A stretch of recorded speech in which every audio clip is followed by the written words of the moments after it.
doing it. So Hell would you call this hell, or is this one or the other? I'm guessing. I don't know. I've never actually put any thought into that at all. Right. Hell? Maybe I'm pretty moist, so the water is definitely high. I feel like hell water means you had to like climb a ladder to do it. And then hell's like Hell water. I don't want to do Hell this. water You know what I means mean? you had to climb a ladder to get to hell water. Yeah. No, that's exactly right. Yep. Welcome into the 2 Decades Too Late podcast, everyone. Happy 2025. It's been a minute. It has been a minute. But We've been gone a long time. we've been gone a long time, but I hope everything's going well for everybody. And if you don't know, this is a podcast in which we rate and review an album that is turning 20 years old, mostly metal for whatever it's worth. And then I'm hanging out with Josh. Yo. I'm Brad. And we each give a rating of 1 to 5 to 4 different parameters for an individual maximum of point total of 20 and a combined maximum point total of 40. How do we do this? Oh, man. I've totally forgotten. So, welcome to albums from 2005. This will be probably our first 2005 album and first episode of what we're gonna call season 3. Hell yeah! I mean, why not? Yeah. So today, I'm pretty excited about this one. Starting off with a bit of a banger. Maybe to our detriment, because this could easily last like 7 minutes. Yeah, right. But hopefully not. Hey, yes. Hey, it's 7 minutes in heaven. Hey, exactly. Very applicable. We have an album from a band from Lancaster, PA, not Lancaster. Weird. Yeah. Nope. No, they'll get mad. Lancaster. It's actually spelled out in one of the reviews. Is it really? Yeah. That's awesome. Album was released late 2005, actually, November 8th. And this is the album Thrill Seeker from August Burns Red, their debut studio album. Unbelievable. They also just did the re-recording for the 20th anniversary, which is... They sure did. Go figure. And I think we'll talk about that a little bit at least later. Most likely, it kind of impacts this a bit. This fucking thing, man. Like, this fucking thing. Game changer. Yep. This was a band approaching a genre that was getting a little stale already, even though it was in its infancy. Dude, it must have been, because reading the reviews, like, it got a 2.5 out of 5, 5 out of 10, which, thinking about it, like, okay, so it came out in November. You're a music reviewer in 2005, and this album comes across your desk in November. Yeah, okay. That's a lot. I can kind of see how you get there. Yeah, for sure. But I mean, this just did everything differently. You absolutely do not have modern metalcore without this album and without August Burns Red. They're still doing it differently than ever. Like, no one does it like them. And they've released like 10 quadrillion albums. They keep being just they are a mainstay blanket in the genre, for sure. Yeah. Which is interesting, because I was sure we were going to talk about, like, so what did this album do? Yeah. It's nuts. It was fucking, like, it was hard to quantify even at the time. I mean, it was just so, there was a technicality to it that no one, we've done really obscure shit that's, like, difficult to listen to because of how overly quote unquote technical it is. Right, yeah. This is super technical while still being perfectly melodic. Also the most positive album lyrically of all time, probably. It's pretty good, yeah. Yeah. So it's hard to feel bad. This is so funny because by the time in early November 2005, late in the year, you're getting reviews from like Jesus Freak Hideout, Punk News, Indie Vision that are not necessarily glowing. They're saying like, oh yeah, it's formulaic. It's all the same stuff. Like the riffs are tired and overused. So Man, like that's crazy. somebody definitely like threw this on once to review it for their job. That's hilarious because it's so far from any of that. It is so far from any of that. Punk News even went as far as to say, Thrill Seeker will never be respected or appreciated album. I just wrote, well, yikes, my God. And yet, I guarantee you, if you polled every metalcore musician right now what their top 5 most impactful albums is, this is one of them. It's on Mount Rushmore for sure. Yeah. So they prefaced 100%. It even before that by saying Thrill Seeker is a straight up metalcore release that follows every single rule in the book of metalcore. And while it does, I guess I couldn't I vehemently disagree. But my God, it did everything different. I mean, differently. Absolutely. Like everything. It done everything different. I talk good. Speaking of, rehearsing on a farm, which is hilarious. Yeah. But no, it sucks that we're both all phlegmy from Floaterhead, so it sounds like even extra like. Which apologies, gang. Both. Yeah, it's January. Stuffy. Well, actually, it's February now, and we're both dying of the ick. Yeah, there's been a flux of like 60 to 70 degrees over the last 2 days, so my whole face is just full. We are forged in the Phlegmathon. Sick. Yeah. That's really funny because I would like to see if they all still hold those opinions because it changed the whole game. I mean, it did.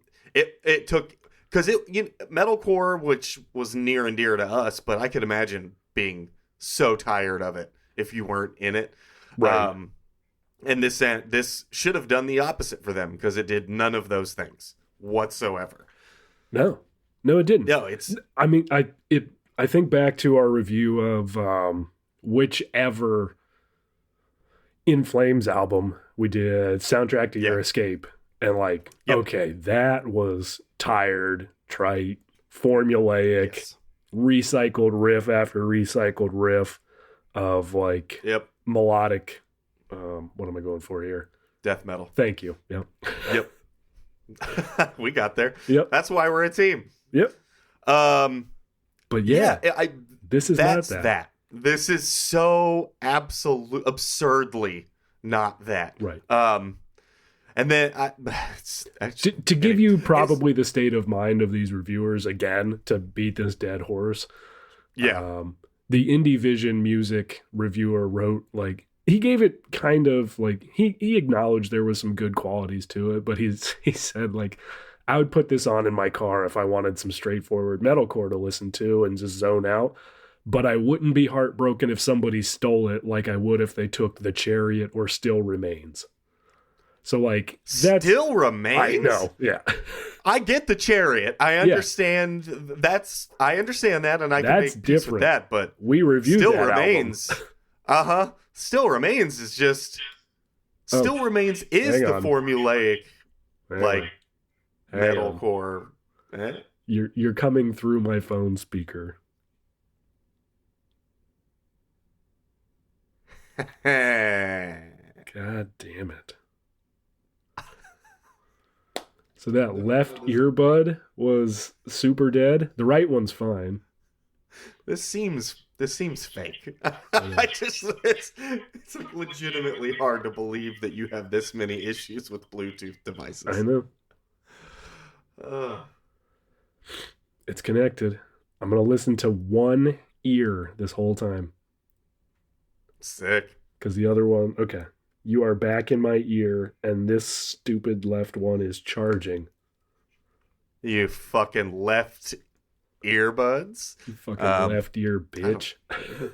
Yeah, there's some way to get to like a Far Side comic based on current political landscapes with that, I'm sure. Yeah. Nice. I'm more of a left earbud. There's a vulture.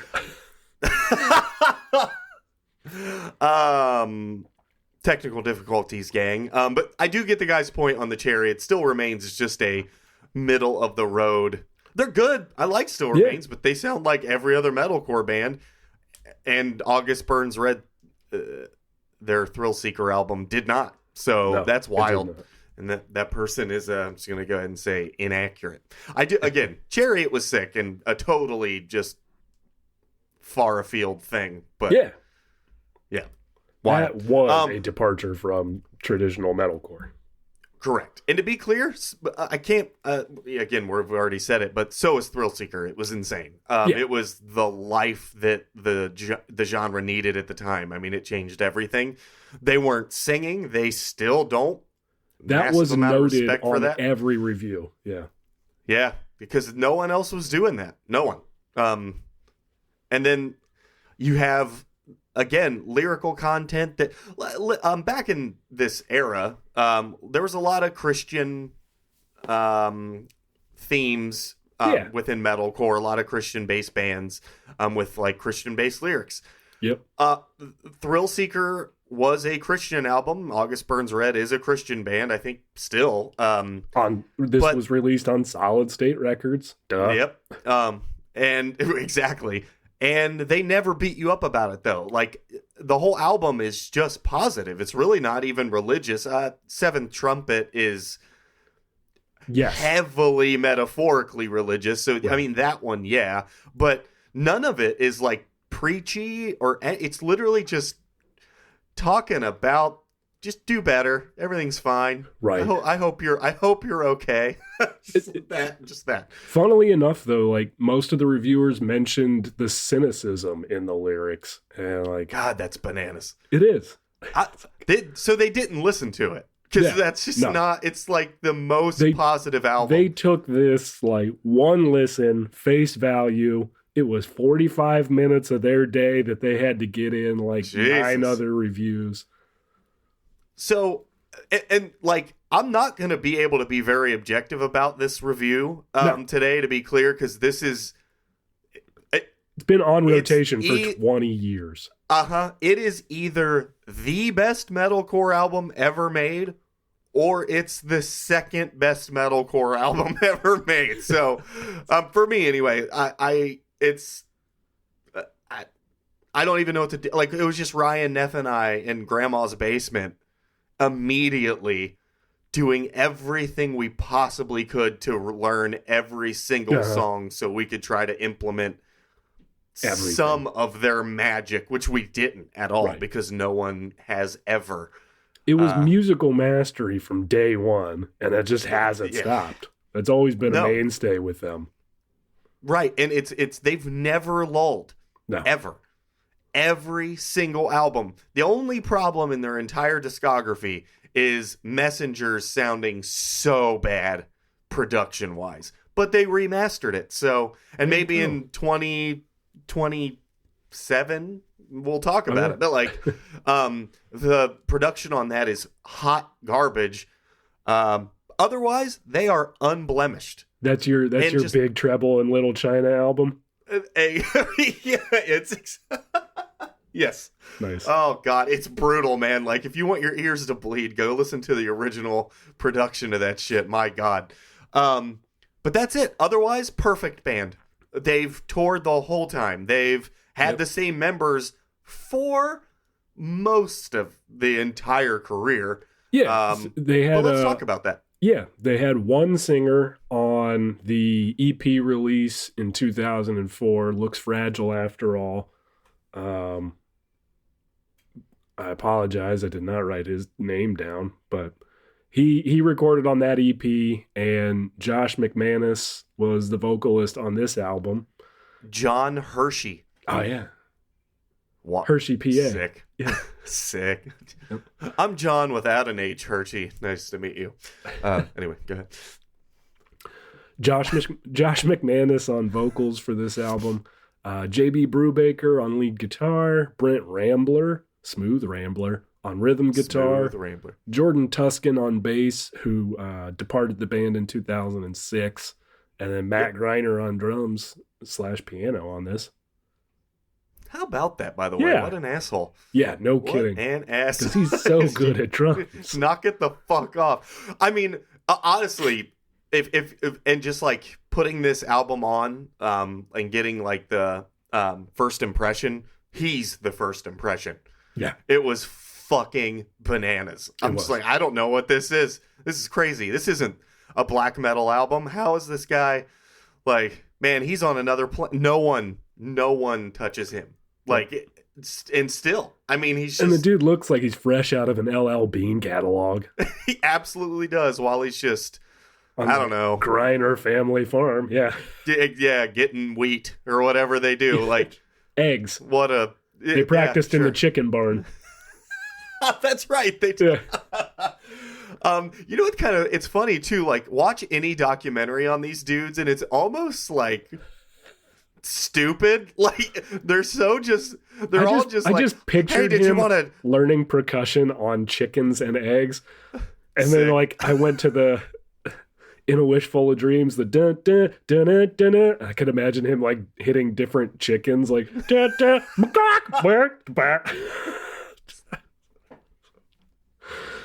well, there you go, ABR. That's your Looney Tunes pitch. That's amazing. Oh my god. Yeah, but they've stayed the same band other than the bassist and lead vocalist both changing in 2006. So the whole time since 2006 they've been the same band. And they're pretty much the bar, the standard for metalcore for me. I mean, they said it then and they've never taken their foot off the gas. It's just always pushing it forward. Yeah.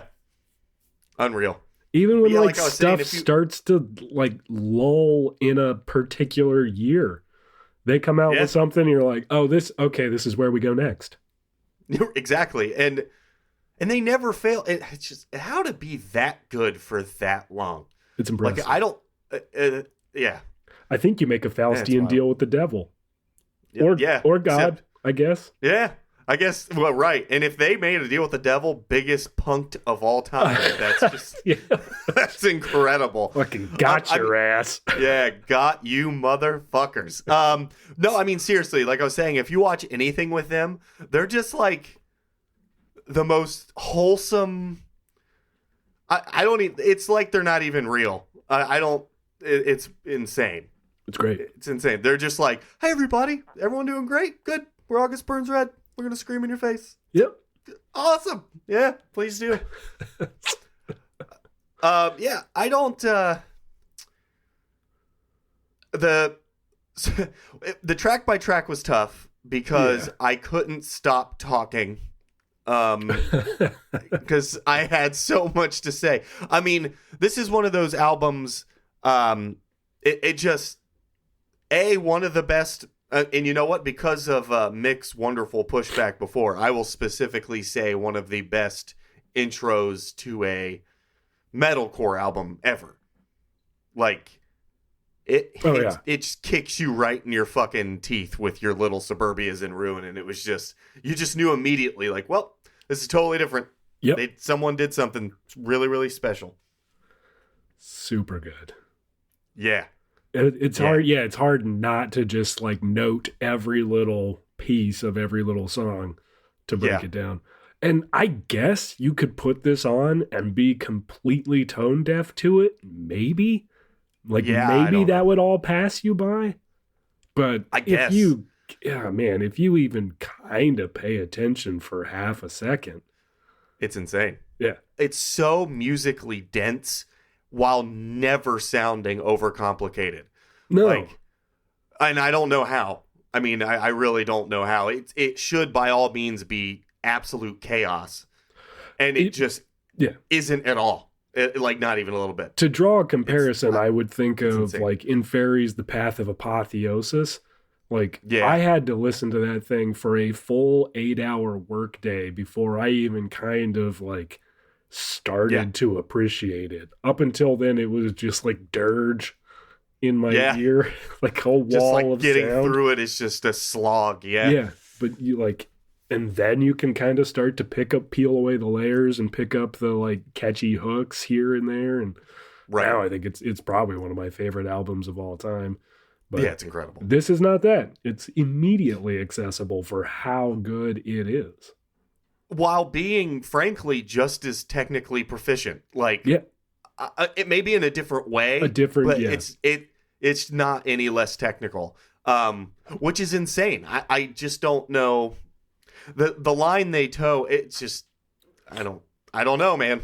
And they always toe it too, perfectly. It's so ridiculous. Like when they'll get super simple at times, just to like. I mean, they tell stories with the way they write music. It's almost like, I don't know, like classical in a way with the way they approach their song structures. And it's crazy.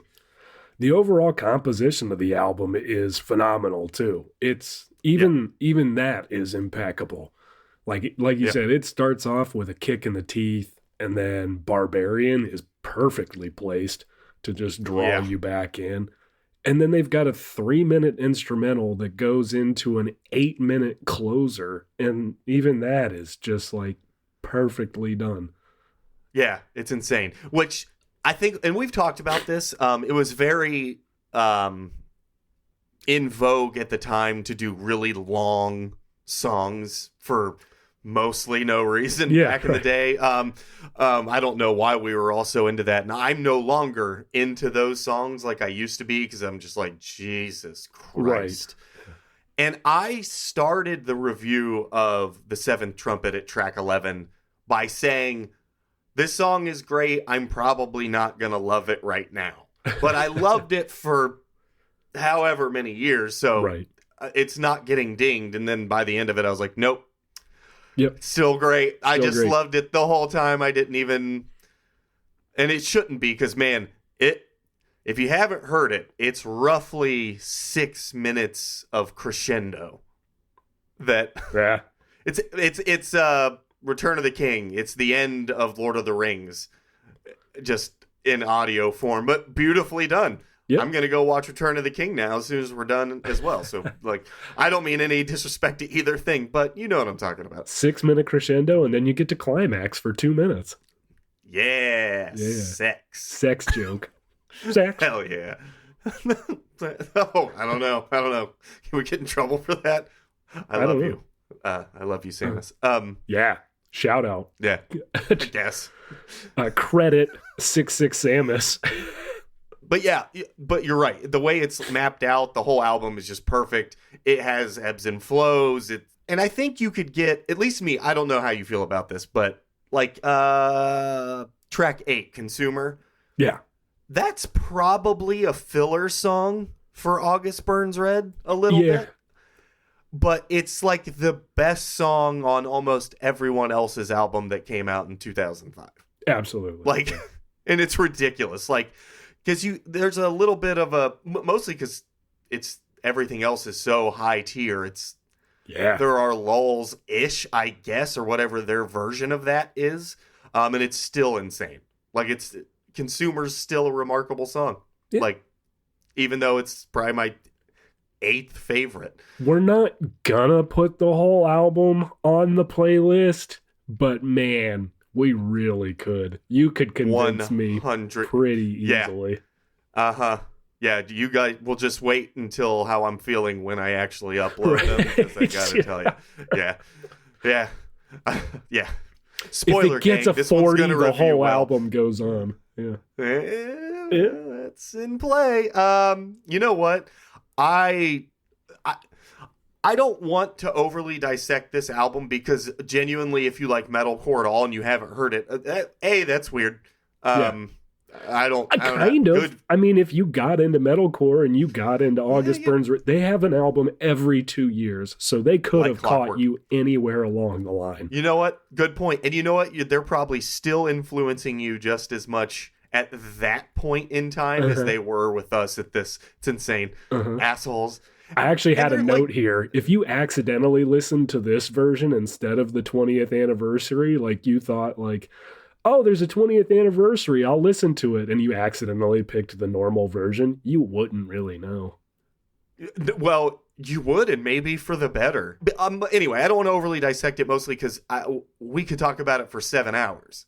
Yeah. I mean, the songs are so dense.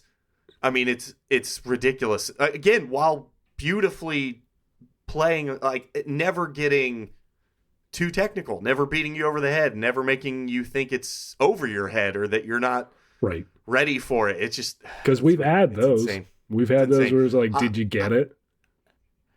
Yeah, Pig right. Destroyer. And you know what? Sometimes that's really sick. Yeah, Pig Destroyer crushed it. But this somehow gives you just as much of the density while being just perfectly accessible. Yeah.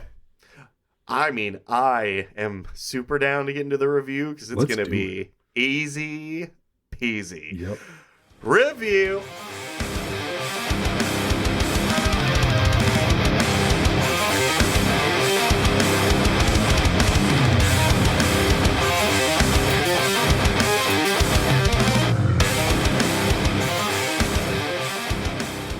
I actually kind of like that more. Punko Fop. It's kind of sick. All right. We are going to get your Punko Fops. Back scratch. And we're going to review Thrill Seeker by August Burns Red, which again just was re-recorded with the, I guess, quote unquote new members, which is ridiculous to say.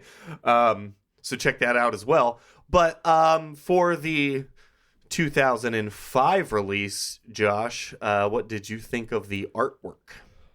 Okay, so I just put a 5 down without even looking at it because I want this album to get a 40. But I've never actually considered the artwork, but man, it's so tied to what that album is that it has to be a 5. And there's nothing objectionable about it for me.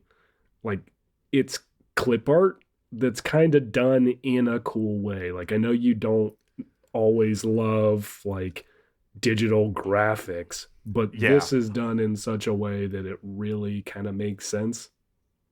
Yeah, like, I just don't like it when people try to use that to look real. Right. Because it's like, I see that that's not right. Like man, it stands out a lot. But when you lean into it and actually make it part of your aesthetic, that's a whole different thing. Yep. The color palette's great. It's always stood out. The color palette is so good. No one else fucked with a color palette like that. Like, man. Like they didn't even do a logo, which I respect the hell out of. They just like chose a font, and it's a good font. I love that they made it stand out in every way. Again, no logo, no weird unreadable thing. Leaned into the clip art in a way that was artistic and not trying to be something it isn't. And it makes credit a skull, to which is Asterisk Studio for the art direction and design, I guess. Yeah, very well done and very unique. It's this is gonna get old quick. 5. Yeah. 5 for the album art. Because, man. This next one's really interesting because of the recent re-recording of said album. But what do you think about the production then versus now on Thrill Seeker? So it was produced by Adam D. And you can absolutely tell if you know that. Yep. I mean, you could put it right next to a Kill Switch album or Parkway Drive that he also did. Yep. It's got a signature sound to it. But I think this was maybe some of his better work, if not his best. Uh-huh. And maybe it's due in part to the musicians themselves or the I would music assume writing. so. But Yeah. because it does have his sound, but it sounds better than any other Adam D production you could put it up against.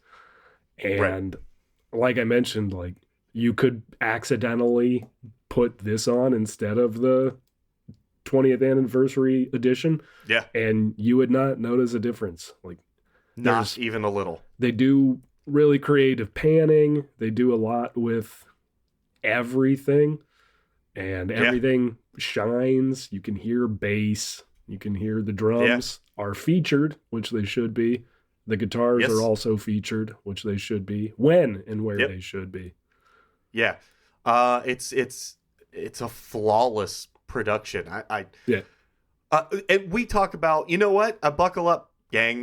We talk about Adam D a lot, and if we do this for 20 years, we will talk about Adam D a lot for 20 years because he's still doing it. He's really, really good at what he does.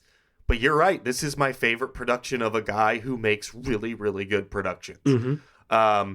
And you're also right that, like, listen to the new one and listen to the old one. They sound different. Neither sounds dated. Right. Like, the one that came out in 2005 does not sound any less formidable than the one that came out, like, 2 weeks ago. Right. It's ridiculous. And you're right. It probably has a lot to do with the musicians and just how insanely good they all are. But it just, you can listen to them both right now. They proved this point, so they proved it for us. They did a now, so we have a direct comparison. We do, and it's not lacking in any way, shape, or form. So it's just a big ol' 5 from this bitch. Hell yeah. What about the impact at the time? What do I even do with that? Yeah. It's cannot like be overstated. No, it changed my life. Yep. I'm not even like, I have bad times. I have fought depression my whole life, and then you get a metalcore album that comes out that does not preach to you at all about Jesus, while being the most positive thing, the most optimistic thing in the world, while pummeling your skull in every 30 seconds with a better breakdown somehow than the last one. Mm-hmm. I don't know. I mean, it's a fucking whatever. It's an infinite. I mean, literally, it's 5+. Just 5+. Yeah. Yeah, I'm gonna give this one a 41. Just to really, really. You know, like, seriously, would you have someone telling you to wake up and put your heart where your mouth is? Mm-hmm.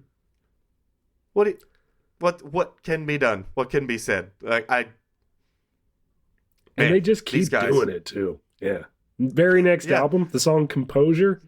Man, if you need to, if you need a pick me up and you like, dude, and that's a different vocalist. Yeah. These fucking guys. I love you, August Burns Red. If you ever hear this, I just I love you so much. Anyway. I mean, enjoyed listening. But by the way, I gave it a 5 for impact. Okay. Yeah. Okay. Good call. We pointed this out before. Josh and I don't discuss how we feel about the album ahead of time. This one was a little bit of a cheat, though, but because but like, my main thoughts is kind of how I start things out, and I just say, I don't even know where to start, so I won't. This one just needs to happen. And then I talk about artwork and I talk about production because there's a lot to be said. And then for impact at the time, I say, see main thoughts. Right. Enjoyed listening today. See main thoughts. Uh-huh. That's why I said this is the shortest one of these I've ever written, because... Hey, Brad, you still like Thrill Seeker? Yeah? Okay. Sick. Nothing's changed in that respect over 20 years at all. Nope. Yep. It's a masterclass. It can't be overstated. It can't. Yeah, and I actually hadn't listened to it in a while. I've listened to other August Burns Red albums. I love Rescue and Restore. Is that the name of the album? Yeah. I love that album. It's super good. It's different in a really cool way. Every album is so good. Yes. Also, spoiler alert, if we do this for 20 years, they're all getting 40s. Right. So, I mean, I guess... With the possible exception of Messengers on Messengers production. and its production, yeah. That's going to get a, I don't know, 36. Yeah. I would...